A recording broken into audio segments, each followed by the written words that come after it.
Hey guys, welcome back to the Black Metal Rebellion. I'm your host Jesse Morgan. Gonna be another Nerd Corner episode for you today. This time, kind of reviewing the Netflix series The Punisher that just dropped. I also was able to binge watch that this week. It was pretty good. Um, in comparison to the other Marvel Netflix series, it was probably one of the top ones. That's for sure. If I had to rate anything, I would say, the Daredevil's obviously the first one up here, and then, okay, Defenders, Daredevil, Iron Fist, Luke Cage. I cannot stand Jessica Jones. I think her character is just really lame. She doesn't have a superhero suit. Her backstory is kind of, I don't know, it just lackluster for me. Kilgrave, he's like the worst villain I've ever seen for any like Netflix series or any superhero show series. It was just a bad villain. I just cannot stand him. The character is a douchebag, and I don't like his type of villain, whatever. But anyways, we're here to talk about the Punisher. The Punisher is, like I said, it was okay. You get to see his Punisher suit for like a minute or two in the very first episode, and then he burns it in a barrel for some reason, and then the rest of the series might as well just be called um, Microchip and the Punisher because it focuses way too much on the Microchip character. I mean, I don't like read Marvel anything, so I haven't read the Punisher. I've seen some stuff of the Punisher in some of the animated series that they've done with Marvel, like the original like 1990s um, Spider-Man series and a couple of the other random things that the Punisher has shown up in Marvel-wise over the years. But so I don't really know his backstory. I have the Marvel's Punisher films, the Dolph Lundgren one, the Thomas Jane one, the one that came after that, Warzone, which was good and garbage at the same time. Like, I have mixed feelings about that. I don't like the actor who played the Punisher in that one. He reminded me too much of fucking Steven Seagal. Um, so yeah, basically this might as well just be called Microchip and the Punisher.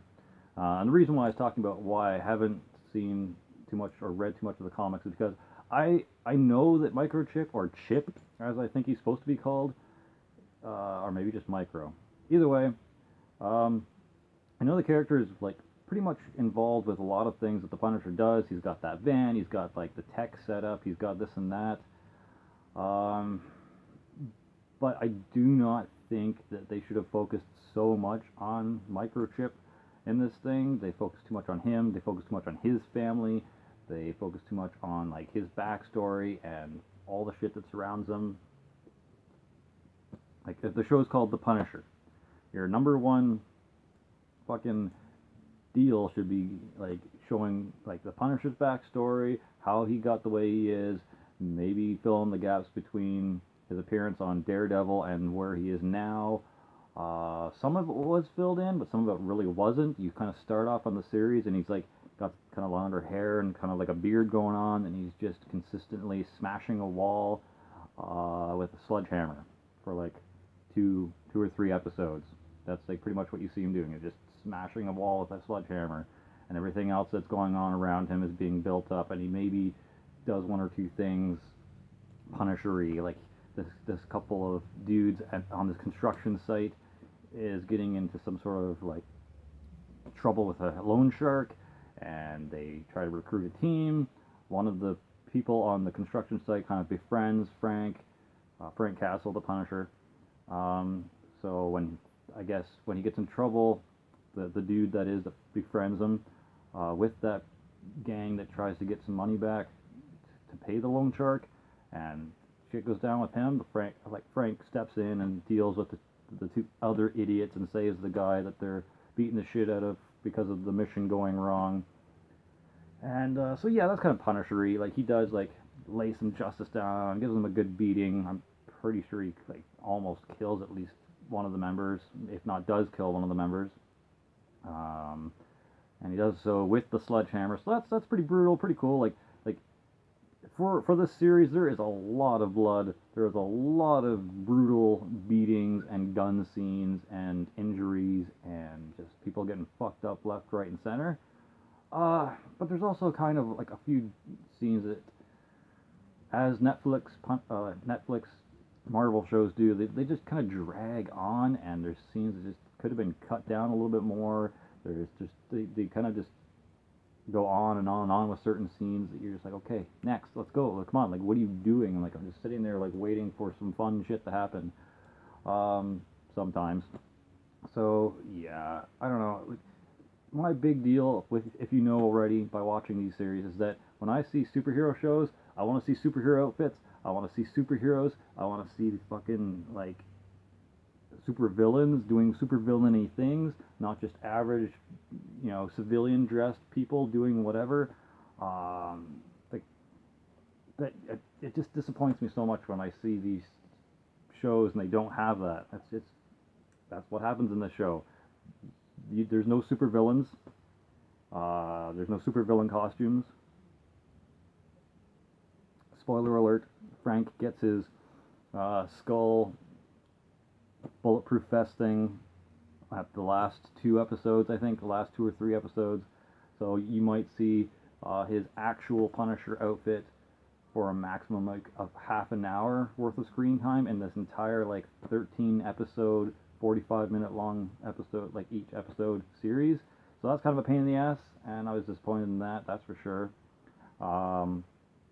But on the upside, the story arc from the first episode to the 13th episode that he goes through, it's pretty good. Like, you do feel for him. There's a lot of like things you see that he's gone through. There's flashbacks to when he's in the army. There's some missions that were like under the table and illegal and were not documented. So he's like one of like 11 or 12 men who actually know about said mission. Kandahara or something like that, as where they were and where it happened. And basically, I think they're smuggling some drugs or trying to get some drugs back that someone stole. I'm not exactly sure. I was kind of really bored at that time. I was kind of fading in and out.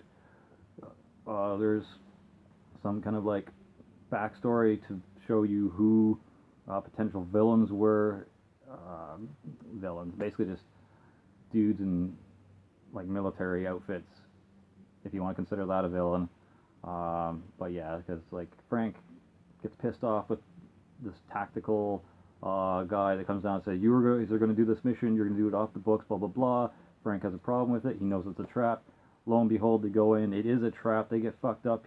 Half of his team gets messed up. He gets pretty messed up, and he like just fucking socks the guy right in his temple, and his eye kind of just goes like cataracts, and his whole side of his head's like bleeding and everything. So anyways, that guy, tactical mission guy, ends up becoming like one of the main antagonist villains in the background of the scenes for the series, and basically trying to get revenge on Frank Castle for taking his eye, and basically petty shit from what I see. And then his partner, Billy something or other, is another one of the people that betrays him in the series, and he thinks he's like his best friend, but nope, he's working with, Colonel Sanders, or Colonel Clink, or whatever the fuck, with no eye. He's like part of his team, and basically just an expendable asset, and is just following orders. But he's still like against Frank, which is stupid, because he's, I don't know, told to do so. Yeah, and then there's like this whole thing with, like I said, Microchip and his family, where he's kind of working with the CIA or some sort of government program, and he ends up getting thrown under the bus and killed. Not killed, because he's obviously alive and working underground on that little like computer bunker thing. But yeah, so he's monitoring his family through different cameras he's set up around the house, and he's been watching them like over the past year. And like that's sort of neat. I like how like he kind of has to say underground, or else he might get assassinated or whatever, because the government's kind of blamed said operation fucking up on him, and they're like, well, he's dead, so we'll just blame it on the dead guy. But if he ever resurfaces, that's a shit ton of covering up that they don't want to have to do, so they obviously have to go and assassinate him. So that's kind of neat how Frank has to kind of check in on them and protect them, and people are kind of starting to get more and more aware of what's going on with Frank and possibly Microchip. And they're using people that are close to them as leverage to get them to come out of hiding, to get them into traps, to try to like get revenge on Frank, etc. It's more like a violent drama than it is like a superhero show. That's for sure. Um, there's even a part in the story where Microchip gets pissed off because his wife ends up like getting drunk and like trying to make out with Frank, and he catches it on screen, and he's like all blah blah blah about it, and there's like this drunken touchy feely thing where Frank has to be like, listen, the only woman I ever married was my wife. I have no interest in your wife, blah blah blah, and it's like, okay, come on. The Punisher would never have this kind of like daytime TV drama sit down thing. Like, are you kidding me? But yeah, I don't know. I'm hoping that the next season of The Punisher is gonna be way better than this. Like, not that it was bad. Like I said, this is not a bad Netflix Marvel series. It was just way more TV drama type of stuff that I was expecting, and a really lackluster superhero elements. Like no suit, basically. Like I said, you get like out of the 13 45-minute episodes, you see his suit for maybe a maximum of 15 minutes to 30 minutes worth of screen time at the very beginning and then at the very end of the series. It's kind of dumb. You don't see why they couldn't have put it in there more if you're going to call it The Punisher. I mean, if you're not going to add that kind of stuff in and add in some supervillains, you might as well just call it Microchip and Frank Castle, the special, like the Marvel special. But anywho, as a rating, I'm going to give it 7 out of 10. If you add some actual supervillains in there with some actual suits and give Frank his suit more, and skip all this melodrama in there, it could have been like a 9 or a 10 out of 10. But because of that, I had to knock it down a few rankings. It just definitely was not what I was looking for when it came to hearing about this Punisher series. There are some brutal scenes in there, like you expect from the Punisher. Lots of violence, lots of kind of gun gore and knife gore and military kind of war action in there. But there's way too many side stories that aren't necessary. There's too many kind of like other character plots that just kind of built up more than like Frank himself and the Punisher. So check it out if you're interested. It's an all right Punisher, Marvel Netflix show. Hopefully next season will be good because, spoiler, you can skip the next 40 seconds, but his friend Billy ends up at the very end. They confront each other and they beat the living fucking snot out of each other. But yeah, he ends up getting his face grinded into some mirrors and sliced up and everything. And at the very end, you kind of see him in a cast, in a face cast.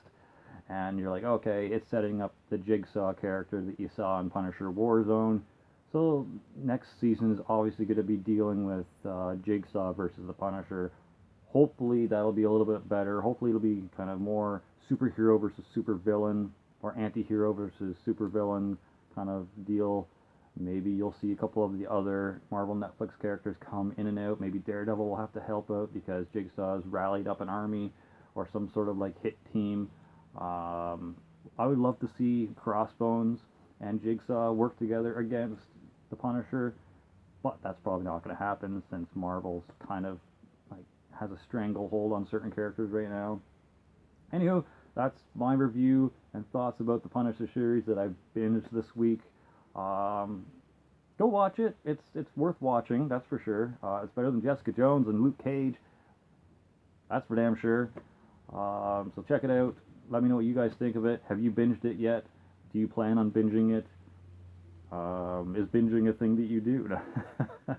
But yeah, cheers guys. Thanks for watching. Much appreciated. For glory, for the rebellion, Slammerella out.